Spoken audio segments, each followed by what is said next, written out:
सच्ची कहते हैं, कहीं सुख नहीं है। आपका मलिन हृदय इसलिए हर जगह आसक्ति बस चिपक रहा है, ये भोग, ये सुख, ये सुख, ये सुख। सच्ची कहते हैं, निर्मल हृदय से अगर आप देखोगे तो इस माया रचित बनावटी संसार में सुख कहाँ है। किसी को भी मिला होता आज तक तो इतिहास में, शास्त्र में कोई लिख देता मैं परम सुखी हो गया, कहीं सुख नहीं। आप अपने जीवन को साक्षी करके देखिए, आप अपने हृदय के न्यायाधीश बनिए और बोलिए आज तक आपको किस भोग में सुख मिला। तत्कालिक आपकी तन्मयता के कारण आपको लगता है कि मैं भोग रहा हूं अमुक पदार्थ, अमुक भोग, उसमें सुख है, लेकिन थोड़ी ही देर बाद फिर आप निर्णय कीजिए जो आपने भोगा वो क्या था, फिर और थोड़ी देर बाद तो आप देखेंगे नवीन तृष्णा पैदा हो गई पुनः भोगने की, कि अभी तो अनुभव नहीं हुआ, एक बार फिर देखता हूं। इसका मतलब वहां सुख नहीं है। इसलिए पूज्यपाद श्री उड़िया बाबा जी महाराज कहते हैं, अय उपासक, मन में यदि कोई वासना रखोगे तो तुम्हारा पुनर्जन्म निश्चित है। बहुत ध्यान से सुनिएगा, ये बड़े न्यायाधीश हैं, ये ब्रह्म प्राप्त, भगवत प्राप्त महापुरुष जो बोलते हैं, यही प्रमाण माना जाता है। अगर आप महान पाप किए हैं और कोई महात्मा कह दे जाओ कुछ नहीं, सब ठीक है, एक भी पाप का दंड आपको नहीं मिलेगा। सच्ची माना ना, ये न्यायाधीश हैं, ये बड़े बड़े महापुरुष, इसीलिए इनसे जो लाभ मिलता है वो भगवान से भी बढ़कर लाभ कहा जाता है। क्योंकि भगवान में तो जब पूर्ण शरणागति होती तब हम तो हम सर्व पापेभ्यो मोक्षयिष्यामि मा शुचा, और पूर्ण शरणागति यही महापुरुष जन कराते हैं। एक एक शब्द पर कभी संशय मत करना, ये जीवन का वो सूत्र है जिनके आधार पर बाल्यावस्था से चला गया है। अय उपासक, अय साधक, मन में यदि कोई वासना रखोगे तो पुनर्जन्म तुम्हारा निश्चित हो गया है। होश में हो जाओ। वासना, ये भोग लूं, ये देख लूं, ये चाहत है, इसके सिवा हम नहीं कुछ पसंद करते, इसके बिना हम नहीं जी सकते, ये सब वासना। हिरण में ममता हो गई तो भगवान के पुत्र हैं, भगवान ऋषभ देव जी के पुत्र हैं भरत जी महाराज, अगला जन्म हिरण का हुआ। स्त्री में आसक्ति हो गई पुरंजनी में तो पुरंजन का अगला जन्म स्त्री का हुआ। अगर कोई भी वासना है आपका जन्म होगा, प्रमाण से कहते हैं बाबा। प्रार्थना करते हैं कोई वासना रहने न पावे, नहीं तो अगला जन्म हो जाएगा, बड़ा निकृष्ट भी हो सकता है। हम एक बहुत बड़े महात्मा की बात बता रहे हैं, बाबा कह रहे हैं, जब हम राम घाट में रहते थे गंगा की, तो एक बड़े अच्छे महात्मा वहां थे। उन्होंने एक अपनी कुटिया बना रखी थी। एक दिन उनके कोई बड़े धनी मानी भगत आए और सोने की कई मुहरें चरणों में रखी, भेंट में रखी। उन्होंने सोच करके ले लिया कि संत भंडारा करेंगे, और गीता जी के एक बस्ते में बांध कर रख दिया। वस्त्र को आवेष्टित करके ग्रंथ को जब रखा जाता है तो उसे बस्ता कहते हैं। एक रस्सी होती और उसको जब ऐसे करके कई बार लपेटा, उसी में वो स्वर्ण की मुद्राएं रख दी, मोहरें। सोचा कि कभी समय आएगा तो हम भंडारा कर देंगे। कुछ संतों ने उनसे कहा चलो तीर्थ यात्रा करने बद्री नारायण चलते हैं। चिंतन में आया कि वो मोहरे रखी, भंडारा करना था, पर संतों से कह नहीं पाए और चले तो बद्री नारायण नहीं पहुंच पाए, रास्ते में ही प्राण निकल गए। प्राणों का क्या भरोसा,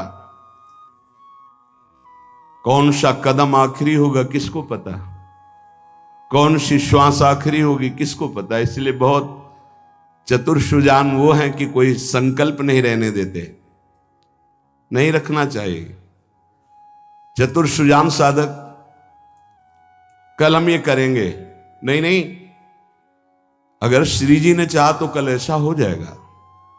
शब्दों में बंधना शब्दों में ही मुक्त होना, संकल्प में ही बंधना और संकल्प से ही मुक्त हो जाना, दोनों बातें हैं। कल मुझे अमुक जगह जरूर जाना है, तुरंत अंदर से हाँ श्री जी ने चाहा तो जरूर चले जाएंगे। वाणी से भले चूक हो जाए, अंदर से चूक नहीं होनी चाहिए। तत्काल आराध्य देव को बीच में लो, नहीं फंस जाओगे। एक बार भी आराध्य देव को बीच में नहीं लिया, रास्ते में प्राण निकल गए। चिंतन चल रहा था कि लौट के आएंगे, तो स्वर्ण मुद्राएं जो रखी उनको बेच करके फिर भंडारा करें। सदिच्छा भी नहीं रखनी, ये बहुत सूक्ष्म विषय है। अब उनका शरीर छूट गया। शरीर जब छूट गया तो शरीर की अंतिम क्रियाएं हुई जो संत की होती। 16 दिन बाद कुछ संतों को प्रसाद पवाया गया। महीना व्यतीत हुआ महाराज की कुटिया की जो सेवा सफाई में, तो बस्ता एक ऊंचे पे दिखाई दिया। देखा कि गुरु जी की गीता रखी हुई है। कोई बात नहीं है, कभी समय आएगा तो पढ़ेंगे, गुरु जी की गीता है। रात्रि में स्वप्न हुआ उनके शिष्य को कि बेटा मैं पतित हो गया, चूक हो गई। अंतिम समय स्वर्ण मुद्रा का ध्यान होने के कारण मैं सांप बनकर उसी बस्ता में बंधा हुआ हूं। जब तक स्वर्ण मुद्राएं बेचकर संत सेवा नहीं करोगे, मुझे सांप की योनि मिली है। पूज्य पादुड़िया बाबा भी वहीं रामघाट में थे। उन्होंने स्वप्न सुनाया कि ऐसा ऐसा गुरुजी का स्वप्न देखा। सब संत एकत्रित हुए, सबके सामने जे ही बस्ता खोला गया, सोई नवीन अवस्था का सर्प हड़काड़ के खड़ा हो गया। स्वप्न सच्चा निकला, क्योंकि वो आदेश हुआ था गुरु जी का। वो एक स्वप्न नहीं था, वो एक आदेश था। इसलिए सब संतों को एकत्रित किया था कि ऐसा कुंडली मारे फन काढ़े उन्हीं स्वर्ण मुद्रा के ऊपर वही महात्मा जी, क्योंकि स्वप्न में बता चुके थे। उस वस्त्र में देखा गया कोई छिद्र नहीं था जिससे सर्प घुसकर पहुंच सके स्वर्ण मुद्रा तक, क्योंकि कई लपेट होते हैं बस्ता में। ये देखकर सब महात्मा आश्चर्यचकित हो गए कि भाई थोड़ी सी असावधानी हुई कि स्वर्ण मुद्रा का चिंतन बना तो सर्प होकर के गुरु जी को बैठना पड़ा। उस सर्प को बड़े सम्मान, किसी को कुछ नहीं काटा, कुछ नहीं छेड़ा, उसको बहुत सम्मान से आदर पूर्वक जंगल में जाके दुखी होकर शिष्यों ने छोड़ा और उन मोहरों को बेचा गया। संत भंडारा हुआ, उनकी जो ही वासना की पूर्ति हुई, ये वासना बन गई थी, तो ही शरीर छूटा उनका और अपनी गति को प्राप्त हुए। इसलिए उपासक, ये सद्वासना थी। सद्वासना जब बंधन को प्राप्त करा सकती है तो असद वासना कौन कौन सी दुर्गति देगी, ये बहुत सूक्ष्म विषय है। एक महात्मा पधार रहे थे तो वृक्ष के नीचे लेटे थे, ऊपर आम का फल था। पके हुए आम के फल में दृष्टि चली गई। अंतिम समय तो उसी में कीड़ा बनकर आम के पेड़ में आए। शिष्य समर्थ थे, उनको ध्यान के द्वारा जब पता चला तो उन्होंने फिर भजन बल से अपने गुरु जी का उद्धार किया। कई बार ऐसा देखा गया है कि शिष्य के द्वारा गुरु को भगवत साक्षात्कार होता है। सुतीक्ष्ण जी को पहले से ठाकुर जी का साक्षात्कार हुआ, साथ लेकर फिर अपने गुरु जी के पास साक्षात्कार करवाने प्रभु को गए। बड़ी महिमा है भजन की। गुरु प्रदत्त भजन से बड़ी सामर्थ्य शिष्यों में जागृत हो जाती है। विश्वास करो, विश्वास करो, बाबा 2 बार कह रहे हैं। जो कह रहे हैं उस पर विश्वास करो। कोई वासना मत रहने दो, ढूंढ ढूंढ करके वासना को नष्ट कर दो। तुमसे ना नष्ट होती हो तो गुरुजनों के सामने रख दो, प्रभु के सामने रख दो। प्रभु इस वासना को नष्ट कर दो। देख लो, भंडारे की वासना ने सांप बना दिया, मृग की वासना ने मृग बना दिया, हिरण बना दिया। हमारी इतनी वासनाएं, हमारा क्या होगा? कभी विचार किया है अंदर बैठ के? कितनी बाजार लगी वासना की। ये सब वासनाएं कट जाएंगी यदि एक सूत्र रख लो, श्री जी की इच्छा। ऐसा करेंगे, हाँ, श्री जी की इच्छा से, अंदर से ऐसा, हाँ, प्रियाजू की जैसी इच्छा, वो तुम्हें बांध ही नहीं पाएगी कोई वासना, क्योंकि प्रियाजू प्रधान हो गई है। उपासक प्रभु को भूल जाता है। जब कोई वासना होती तो अपना ऐसा अंधकार पैदा करती है कि प्रभु को भूल जाता। जैसे भरत जी भूल गए, जिन प्रभु के स्मरण में बाधा ना पड़ जाए, राज रानी, राजपुत्र और राज्य का त्याग कर दिया। वही हिरण की बाधा को कैसे स्वीकार कर लिया कि प्रभु का विस्मरण हो रहा है, प्रभु की सेवा छूट रही हो, हिरण के दुलार में घूम रहे हैं, हिरण बनना पड़ा।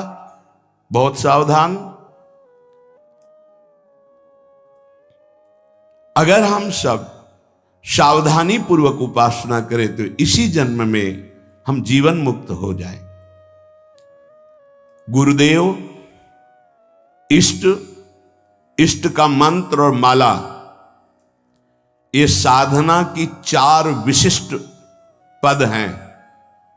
गुरुदेव, इष्टदेव, इष्ट मंत्र और जिससे माला, जिससे मंत्र जपते हैं, इनमें एक भी नहीं बदलना चाहिए, बहुत जल्दी सिद्ध हो जाएगा। माला ऐसे नहीं कि गंदी हो गई फेंक दी, दूसरी नई माला ले ली, टूट गई वैसे, या माला की थैली, दोनों। एक उपासक के पास फटी हुई बहुत मलिन थैली थी, हमने कहा बदल दो ना। नहीं, गुरु प्रदत्त है, ये आजीवन चलेगी। ऐसे बहुत जल से धो देंगे, यमुना जी में धो देंगे, बदल तो नहीं सकते, आजीवन के लिए है। अच्छा लगा, ठीक है, गुरु प्रदत्त है, इसे बदल नहीं सकते।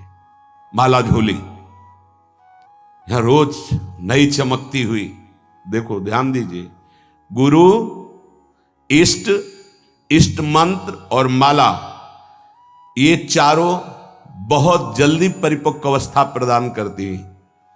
इनमें से एक भी यदि बदला जाए तो बेविचार दोष उत्पन्न हो जाएगा।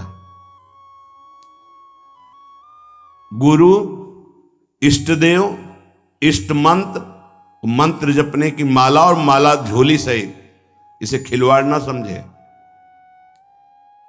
यदि तुम किसी की माला चुरा लेते हो तो कभी तुम्हें उसके जपे हुए का फल नहीं मिलेगा। और यदि तुम्हारी माला कोई गिर जाए, भूल जाए, कोई चुरा ले, तो तुम्हारे आधे भजन का प्रभाव निष्फल कर दिया जाएगा। ये न्यायाधीश बोल रहे हैं। माला प्राणों से भी अधिक प्यारी रखी जाती है। ऐसे नहीं कि जहां मन आया वहां रख दिया, नहीं, सदैव अपनी छाती से माला लगा के रखी जाती है। अगर कोई बात करनी, कोई सेवा करनी, तो माला को यहां ऐसे रख लिया, गले में डाल लिया कि नहीं। अब कुछ लोग ऐसे नहीं रखी जाती। अगर माला रखना भी है तो उसके नीचे आसन होना चाहिए, उससे मंत्र जपते, खिलवाड़ नहीं। यदि चोरी चली गई तो भी आपका आधा भजन निष्फल हो जाएगा। और चुराने वाले को कभी भी जितना जप करेगा उसका फल नहीं मिलेगा। किसी की माला से जप नहीं करना चाहिए। मिली हुई माला को जहां मिले वहां सम्मान से टांग दो, कभी लौटेगा वो तो ले लेगा। कभी माला पड़ी हुई उठाना नहीं चाहिए, लेना नहीं चाहिए, उससे कुछ लाभ आपको मिलेगा नहीं। अगर यहां माला पड़ी है तो यही टांग दो, जिसकी माला है अगर वो वापस आएगा तो वहां मिल जाएगी उसको। कभी आप किसी की माला से जप न करें। जो किसी की माला चुरा लेता है उसकी कभी आध्यात्मिक उन्नति उससे नहीं हो सकती। माला, झोली, इष्ट मंत्र, गुरुदेव और इष्ट देव आजीवन एक ही रखे, बदलाव न करे। यावत जीवन इन चारों को एक रखे, गुरुदेव, इष्ट देव, इष्ट मंत्र, इष्ट माला, उपासक बहुत जल्दी परिपक्व अवस्था को प्राप्त हो जाएगा। ये बातें बड़ी गूढ़ हैं, ये आध्यात्मिक सत्संग इसलिए आपको सुनने को मिल रहे हैं।